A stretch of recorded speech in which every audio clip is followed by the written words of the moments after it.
हाँ मालिक, असांखे पंहिंजे तक में घणी मेहनत करण जी ज़रूरत आहे।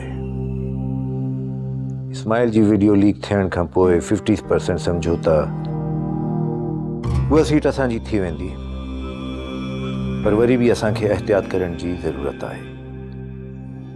असांजो तक घणे क़दुरु हारियुनि ते मुश्तमिल आहे। उन्हनि खे मुफ़्त फर्टिलाइज़र ॾिनो वञे। इहो तक़रीबन 1 करोड़ जो ख़र्चु आहे। पैसा तोखे पुॼी वेंदा। ओके।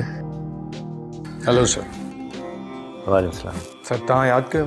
हाँ वे तोखे अॼु मां तोखे हिकिड़ो वाक़ियो थो ॿुधायां। हिकु भेरे हिकु केवल ऐं हाथी हिकु पुल तां गुज़री रहिया हुआ। पुल हाथीअ जे हलण सां लुॾी रहियो हो।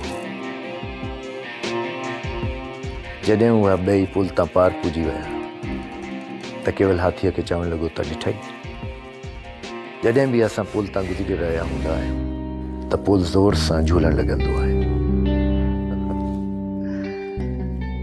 इंसान पिण उन केवल जी तरह पंहिंजी औकात भुली वेंदो आहे ऐं आसमान में उॾण लॻंदो आहे।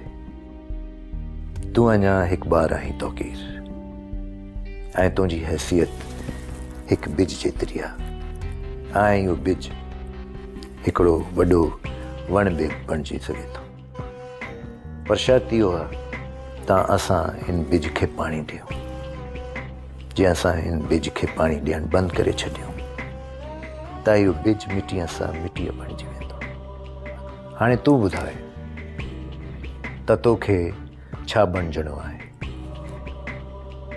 मां नथो ॼाणां सर। तूं ॿुधाए बि नथो सघें त तूं छा बणिजणु चाहीं थो, छाकाणि त तुंहिंजी एतिरी हैसियत ई न आहे। इहो फ़ैसिलो मां कंदुसि। कान बाबा,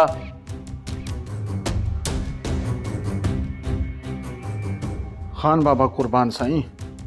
खान बाबा, कमरे में टेबल ते हिकिड़ो लिफ़ाफ़ो रखियो आहे, उहा तौक़ीर खे ॾेई छॾिजांइ। तौक़ीर हुन लिफ़ाफ़े में तुंहिंजो इनाम आहे।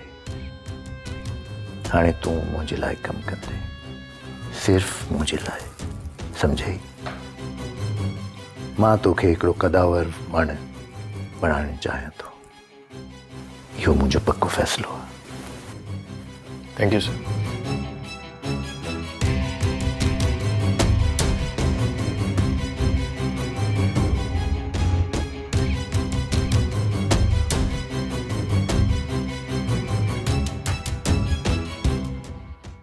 ड्रामा सीरियल फ़ासिला जा तमाम एपिसोड्स ॾिसो हाणे HD क्वालिटीअ में। विज़िट करियो असांजो YouTube channel Sindh TV HD drama. Subscribe कयो असांजो official YouTube channel Sindh TV HD drama ऐं वधीक अपडेट लाइ बेल आइकन खे क्लिक करियो।